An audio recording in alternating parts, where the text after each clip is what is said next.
इसमें आपका हार्दिक स्वागत है। जी प्यारे मित्र, मैं आप लोगों के बीच में लेकर आया हूँ केमिस्ट्री का एक छोटा सा इम्पोर्टेंट क्वेश्चन, जैसे का छोटी छोटी मगर मोटी बातें। इसका कहने का कंसेप्ट क्या है? Small small but big thing. इसमें आपका छोटा छोटा क्वेश्चन दिया गया है जो आप लोगों को कॉम्पिटिटिव एग्जामिनेशन के लिए मोस्ट इम्पोर्टेंट रहेगा। कैसे रहेगा प्रिय मित्र? यहाँ पर दिया गया है हमारा रसायन शास्त्र में आप लोगों को यह पता है। रसायन शास्त्र में 18वीं शताब्दी के फ्रांसीसी रसायन शास्त्री एंटोनी लेवोजियर को आधुनिक रसायन विज्ञान का जनक कहा जाता है। यानी कि जो रसायन शास्त्र था, रसायन शास्त्र के जनक एंटोनी लेवोजियर जो थे, इनको आधुनिक रसायन विज्ञान का जनक माना जाता है। जैसे का रसायन विज्ञान हमारा केमिस्ट्री प्राय तीन प्रकार का होता है। जो फिजिकल केमिस्ट्री होता है, ऑर्गेनिक केमिस्ट्री होता है, इनऑर्गेनिक केमिस्ट्री होता है। जिसमें से हम आते हैं आगे की तरफ, स्मॉल पार्टिकल है जैसे का सब्सटेंस और मैटर, यानी कि पदार्थ क्या होता है इसके बारे में डिस्कस करते हैं। जो वह वस्तु जो स्थान छेके का मतलब क्या होता है? घेरना। वह वस्तु जो स्थान घेरे जिसमें भार हो उसे पदार्थ कहते हैं। क्या कहते हैं? पदार्थ। वह वस्तु जो स्थान छेके जिसमें भार हो उसे हम पदार्थ कहेंगे। जैसे का भार हमारा यहाँ है ना, भार अगर फिजिक्स में रहेगा प्रिय मित्र, फिजिक्स में भार को वेट कहते हैं, लेकिन वेट क्या होता है हमारा? W=m/g। लेकिन केमिस्ट्री में क्या होता है कि जो हमारा, जैसे फिजिक्स में हम कहेंगे किलोग्राम जो मॉस होता है, मॉस को हम कहते हैं, यानी कि मॉस माने द्रव्यमान होता है। उसी तरह से केमिस्ट्री में हमारा भार होता है, यानी कि जो हमारा मॉस होगा उसको केमिस्ट्री में हम भार के रूप में जानेंगे। ऐसे पदार्थ कहते हैं जैसे हवा है, पानी है, गैस है इत्यादि। गैस क्या होता है? गैस को हम किलोग्राम में तो मेजरमेंट करते हैं, लेकिन उसको कहते हैं क्या? हम भार कहते हैं। हवा क्या एक तरह से भार है। उसमें पानी भी क्या है? एक तरह से उसमें भार होता है। जी हाँ। नेक्स्ट आगे की तरफ बढ़ते हैं हम। पदार्थ का वर्गीकरण, यानी कि पदार्थ को कितने भागों में बांटा गया। जो यहाँ पर दिया गया है ना, पदार्थ हमारा दो प्रकार का होता है, एक भौतिक वर्गीकरण, एक रासायनिक वर्गीकरण। जो भौतिक वर्गीकरण होता है ये तीन प्रकार का होता है, सॉलिड, लिक्विड, गैस। तथा जो हमारा रासायनिक वर्गीकरण होता है ये दो प्रकार का होता है, एक शुद्ध पदार्थ, एक मिश्रण होता है। जो हमारा शुद्ध पदार्थ ये भी प्राय दो प्रकार के होते हैं, जिसमें से फर्स्ट एलिमेंट, सेकेंड कंपाउंड। जो एलिमेंट होता है, एलिमेंट में metal, non metal and metalloids. या कंपाउंड में क्या होता है? कार्बनिक यौगिक, अकार्बनिक यौगिक। मिश्रण हमारा दो प्रकार का होता है, एक समांगी, एक विषमांगी। समांगी मिश्रण क्या होता है इसमें जस्ट आगे की तरफ इसमें बताया जाएगा, ठीक है ना। यहाँ पर भौतिक अवस्था के आधार पर पदार्थों को मुख्यतः तीन वर्गों में बांटा गया। भौतिक अवस्था के आधार पर पदार्थों को मुख्यतः तीन वर्गों में बांटा गया। फर्स्ट ठोस, सेकेंड द्रव, थर्ड गैस। पदार्थ की अवस्थाएं, क्लासिफिकेशन ऑफ मैटर्स क्या होता है? जैसे का solid state, liquid state, gas state. इसमें क्या होते हैं हमारा,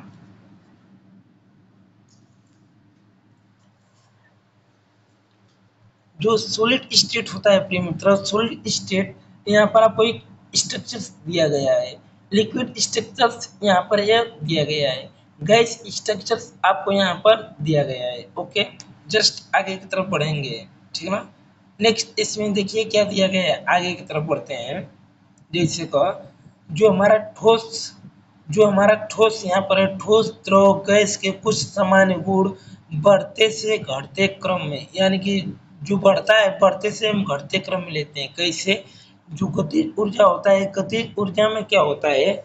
ठोस इज ग्रेटर देन, यानी solid is greater than, liquid is greater than, फिर उसके बाद क्या होता है ठोस, यानी कि गैस इज ग्रेटर देन, द्रव इज ग्रेटर देन ठोस। गतिज ऊर्जा में होता है घनत्व, घनत्व में क्या होता है, ठोस इज ग्रेटर देन, द्रव इज ग्रेटर देन गैस, आपका घनत्व में होता है।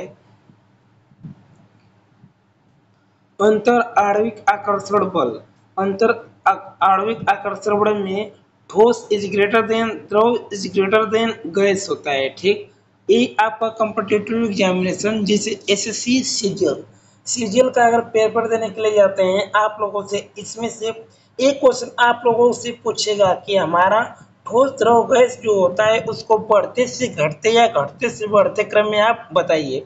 अगर आप लोगों से विसरण पूछा कि विसरण का ठोस द्रव गैस में क्या संबंध होता है तथा बढ़ते या घटते क्रम में कैसे क्या करेंगे, उसमें 4 ऑप्शन दिया रहेगा। चारों ऑप्शन में से आपको यही ऑप्शन मिलेगा जिसमें से क्या होगा, विसरण, विसरण में ये होता है पहले गैस आता है, उसके बाद द्रव आता है, उसके बाद क्या होता है ठोस। गैस विसरण में क्या होता है, गैस की मात्रा अधिक, उसके बाद द्रव, उसके बाद क्या होता है ठोस होता है। उसी तरह से संजक बल में ठोस इज ग्रेटर देन, द्रव इज ग्रेटर देन गैस होता है। प्रत्यास्थता में ठोस इज ग्रेटर देन, द्रव इज ग्रेटर देन गैस होता है। अंतर आणविक स्थान गैस इज ग्रेटर देन, द्रव इज ग्रेटर देन ठोस होता है। ओके, नेक्स्ट जो नोट है, ठोस द्रव गैस के अलावा पदार्थ के 2 और अवस्था होती है। जैसे कहो जो ठोस द्रव गैस होता है उसके अलग अलावा 2 और पदार्थ होते हैं, एक प्लाज्मा होता है, एक बोस-आइंस्टीन कंडेंसेट होता है। यानी कि दो, एक प्लाज्मा एक बोस-आइंस्टीन होता है। ये प्लाज्मा क्या होता है प्रिय मित्र, हमने इस जो ये क्वेश्चन है, ये क्वेश्चन एसएससी रेलवे बैंक या पुलिस जो भी कॉम्पिटिटिव एग्जामिनेशन था उसमें से यह क्वेश्चन पूछा गया था। उसमें से हमने छाट कर क्वेश्चन का पीडीएफ हमने बनाया कि जो आप लोगों को एकदम इजी हो। यह क्वेश्चन देखिए, जो हमारा प्लाज्मा होता है, प्लाज्मा क्या होता है, प्लाज्मा स्टेट। यहाँ पे इसका स्ट्रक्चर दिया गया है कि एक ऐसे स्ट्रक्चर में यह रहते हैं। जो इसमें से पहला यह नोट में बताया गया, यह पदार्थ की चौथी अवस्था है। क्या है प्रिय मित्र, ये पदार्थ की चौथी अवस्था है। कहने का मतलब यह था कि जो हमारा पदार्थ था, पदार्थ हम जानते थे कि यहाँ पर पदार्थ जो था 3 था, ठोस द्रव गैस, उसमें एक प्लाज्मा भी आया। प्लाज्मा क्या हुआ, चौथा हमारा स्टेट हुआ। सूर्य और तारों की ऊष्मा प्लाज्मा अवस्था के कारण होती है। जो प्लाज्मा होता है, प्लाज्मा में सूर्य और तारों की जो ऊष्मा होती है ना, उसकी वजह से हमारा प्लाज्मा अवस्था होता है। नेक्स्ट अगला जो सेकेंड, बोस-आइंस्टीन कंडेंसेट, ये क्या होता है, ये पदार्थ की 5वीं अवस्था है। यानी कि चौथी अवस्था प्लाज्मा था, 5वीं अवस्था बोस-आइंस्टीन है। इसके क्या गुण होते हैं, पदार्थ में 2 प्रकार का परिवर्तन होता है, first physical change, second chemical change. जो फिजिकल चेंज होता है ना, वो क्या होता है इसके बारे में डिस्कस करते हैं। भौतिक परिवर्तन, भौतिक परिवर्तन में यह एक अस्थायी परिवर्तन है। इस परिवर्तन में कोई भी पदार्थ परिवर्तित होने के बाद पुनः अपनी पूर्व अवस्था में आ जाता है, जो आ जाता है। इसमें से नेक्स्ट अगला क्या है, केमिकल चेंज।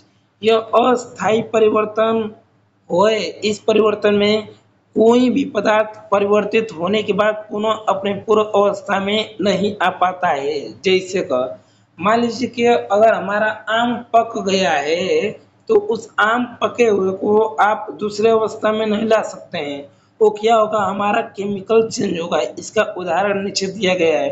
जो भौतिक परिवर्तन होता है, CO2 में सूखी बर्फ का बनना, ये क्या है, भौतिक परिवर्तन। लेकिन मक्खन का खट्टा बनना, ये क्या होता है प्रिय मित्र, हमारा केमिकल यानी कि रासायनिक परिवर्तन। अब खट्टे को आप मक्खन कभी नहीं बना सकते हैं। मोमबत्ती का पिघलना एक तरह से क्या होता है, भौतिक परिवर्तन। वजह क्या है, मोमबत्ती पिघलता है ठीक है, लेकिन मोमबत्ती जलता है तो एक रूप से दूसरे रूप में कन्वर्ट होता है, यानी कि प्रकाश में और हीट में कन्वर्ट होता है। ये क्या होता है, हमारा फिजिकल चेंज हुआ। लेकिन मोमबत्ती का जलना, मोमबत्ती अगर जल रहा है उस जलने को दूसरी अवस्था में नहीं बदल सकते हैं। ये क्या हुआ हमारा रासायनिक परिवर्तन।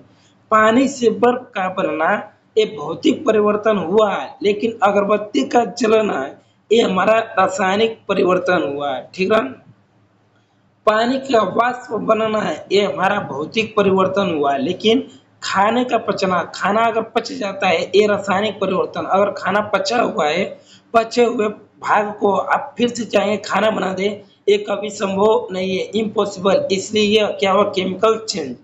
चीनी या नमक का पानी में मिश्रण। अगर चीनी और पानी को अगर मिला देते हैं, एक तरह से क्या होता है, शरबत बन जाता है जो आप उसको पीते हैं। और नमक और पानी को मिला देते हैं, एक तरह से क्या हुआ, मिश्रण हुआ। लेकिन लकड़ी का जलना, लकड़ी अगर जल रहा है, जो जला हुआ राख होता है, राख को आप चाहेंगे कि लकड़ी बना दे, ये कभी संभव नहीं है। लोहे पर जंग लगना या ऑक्सीकरण, ये भी क्या होता है, हमारा रासायनिक परिवर्तन।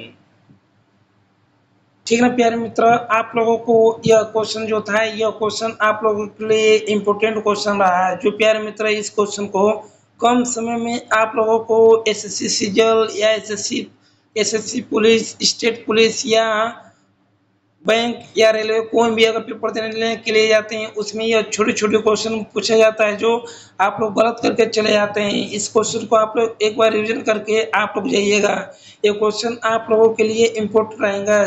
जी हाँ, अगर हमारा वीडियो अच्छा लगा होगा प्रिय मित्र, हमारे वीडियो को लाइक कीजिएगा, सब्सक्राइब कीजिएगा और कमेंट कीजिएगा, शेयर कीजिएगा। कमेंट के माध्यम से बताइएगा कि आप लोगों को यह वीडियो कैसा लगा। नेक्स्ट वीडियो में आप लोगों को इसी फिजिक्स और केमिस्ट्री से क्वेश्चन, इम्पोर्टेंट क्वेश्चन लेकर आएंगे।